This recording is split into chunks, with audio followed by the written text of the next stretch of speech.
Good morning.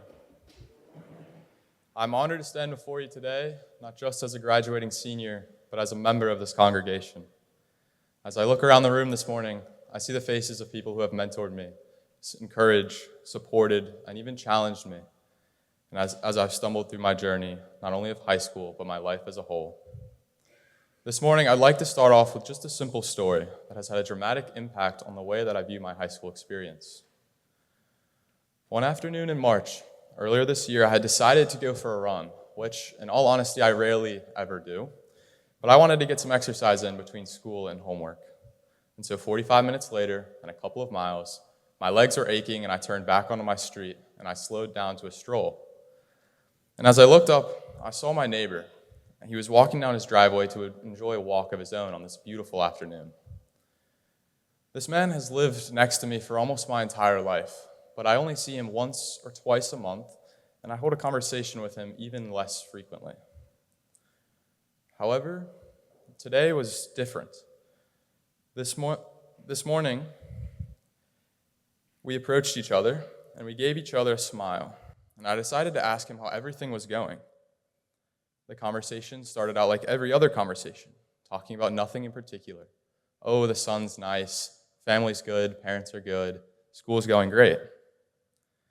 But then he asked me, how do I feel about college coming up so soon? I told him that I was feeling confident in my preparations for the rigors of college. I told him that I believe St. Christopher's has prepared me well for the courses I will take and has provided me with a work ethic and a dedication to my studies that will carry me through the transition. When people had asked me a similar question and I had given them a similar response, they had always agreed. However, my neighbor said something different. He agreed partially. He agreed that St. Christopher's has prepared me academically for the transition to college, but the true people that have conditioned me were my parents and my family. He pointed out the courage my mom exemplified as the standard by returning to work to treat hundreds of COVID patients a week when the pandemic was still roaring. He highlighted the dedication my dad exemplifies to our family, driving us to soccer 3 to 5 times a week right after a big day of work, and then sitting down to do our math homework with us. He noted the humility and the selflessness my grandparents approached their work with the Belizean healthcare system. He stated that sure, my high school experiences prepared me academically, but the people who had truly conditioned me for the forthcoming change were my parents and my family. Now, as I look back on my high school experience, I remember those late nights studying, the dances, the laughs in the lunchroom, the rowdy basketball during break.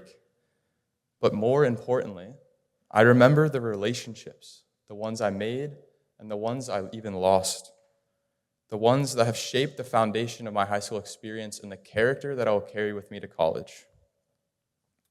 The past 4 years have flown by, and as I cherish the final moments we have left, I don't value my experience solely off the academic achievement anymore, but rather the impact in the relationships that I'll carry on and leave behind.